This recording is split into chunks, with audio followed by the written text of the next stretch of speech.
Hi, in this series we are going to see how we can use technology enabler in the teaching learning sector, Moodle. Moodle is a very powerful tool. Moodle might be seen as an acronym, Modular Object Oriented Dynamic Learning Environment. The first three is purely to say the technologies which are used to program this platform, and I'll be probably more interested in sharing the dynamic learning environment part. And when we define Moodle, Moodle may be defined as a course management system. A course may be a small training session in a corporate environment or a big one also for the matter. It could be a MOOC where thousands of people can be joining in and working on a collaborative environment. And the biggest thing is that you'll find that Moodle is one where it allows you to give many kinds of content which the students can go through. It can be a video, it can be a series of notes, or you can also have it as a wiki where people modify the entries. You can have databases, so many ways by which a student can be engaged in the teaching learning process. And it's a robust platform. We have had people take up to 600 students taking a quiz at the same time, at a convenient time, at a time when it was convenient for all of them. And the system held up. So this is probably example to say that it's robust. And the other important thing is it's secure.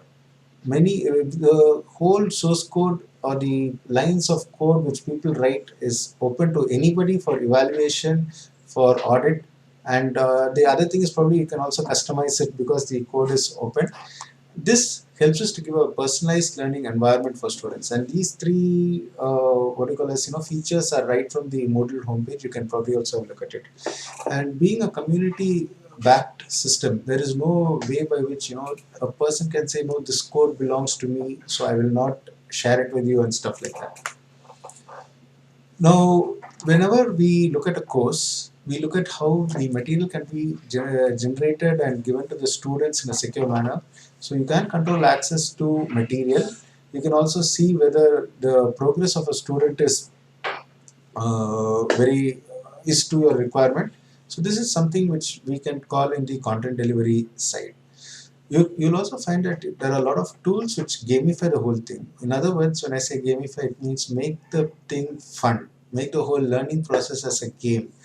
Maybe it could be a Sudoku that you are doing, or probably a crossword and stuff like that. Or it can be a real video game sort of thing where students have to shoot down the correct answers as they come down. Instead of running a timer, the student are able to see that something is going to happen if you don't answer in time. You can collaborate, like we were talking about the wikis. You can have forums, you can have chats, also in a secured environment, or you can probably send an email to your course. And this is the power of collaboration. You could also probably bring in multiple classes together, or you can share your content to other faculty members without having them have to download everything and again upload. It will be just a series of clicks and you are through it. You will also like to collect information about the students, about how they have done in various quizzes or various activities, and the whole thing is available in one platform or one place. Now, to very quickly see what Moodle is a platform which is created by the open source community, which is very robust, secure, and customizable. And the best part is you can do a customization and the code belongs to you. You don't have to worry about anything. The Moodle provides a very nice interface for the students. In fact, it's a very, what I call as a intuitive environment for students, where they're able to do a lot of things like submit assignments or take a quiz, or you just get the material which the teachers have given it to them. And we've seen an overview of all the features. In the subsequent videos, you'll be able to see more of this and how you can probably use this effectively. Thanks for joining. Bye-bye.